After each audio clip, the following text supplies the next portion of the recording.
मित्रों, हाल ही में प्रकाशित समाचारों के अनुसार श्री राम जन्मभूमि मंदिर के चर्चित चढ़ावा चोरी मामले की जांच तेज हो गई है और पुलिस ने ट्रस्ट के पूर्व महासचिव चंपत राय से कई घंटों तक पूछताछ की है।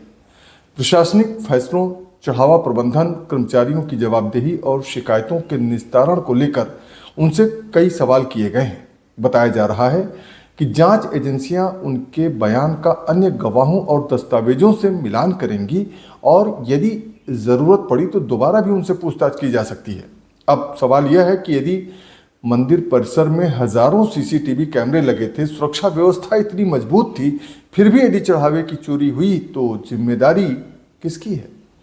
जांच के दौरान पुलिस ने बैंक रिकॉर्ड भी मांगे हैं, कर्मचारियों से पूछताछ की है, कॉल डिटेल रिकॉर्ड खंगाले गए हैं और कई लोगों को नोटिस जारी किए गए हैं। इसका अर्थ है कि जांच केवल कुछ व्यक्तियों तक ही सीमित नहीं है, बल्कि पूरे तंत्र की कार्यप्रणाली की समीक्षा की जा रही है।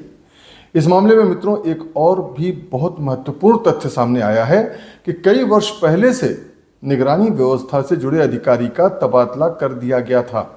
यह भी जांच का विषय है कि यदि निगरानी व्यवस्था इतनी मजबूत थी तो कथित अनियमितता कैसे हुई? पूछताछ के दौरान चंपत राय ने कहा कि चोरी में उनकी कोई भूमिका नहीं है और उन्होंने स्वयं संदिग्धों की पहचान कराने तथा एफआईआर दर्ज कराने में सहयोग किया है। साथ ही उन्होंने यह भी स्वीकार किया कि चढ़ावे की सुरक्षा सुनिश्चित करना उनकी जिम्मेदारी थी।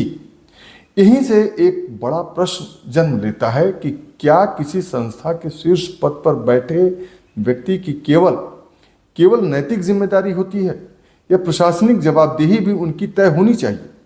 लोकतंत्र और कानून का सिद्धांत कहता है कि किसी भी व्यक्ति को दोषी तब तक नहीं माना जा सकता जब तक न्यायालय ऐसा घोषित न करे।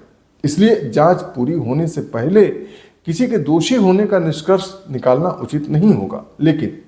लेकिन मित्रों, यह भी उतना ही सत्य है कि यदि किसी संस्था में करोड़ों रुपए का चढ़ावा आता है तो वहां पारदर्शिता और जवाबदेही सर्वोच्च स्तर की होनी चाहिए। यह मामला केवल चोरी का नहीं बल्कि भरोसे का भी है।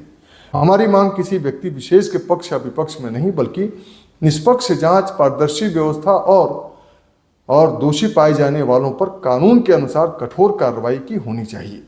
यदि कोई निर्दोष है तो उसे सम्मानपूर्वक न्याय मिले, यदि कोई दोषी है तो उसे कानून के अनुसार दंड मिले। यही न्याय है, यही लोकतंत्र है और यही करोड़ों श्रद्धालुओं की अपेक्षा भी है।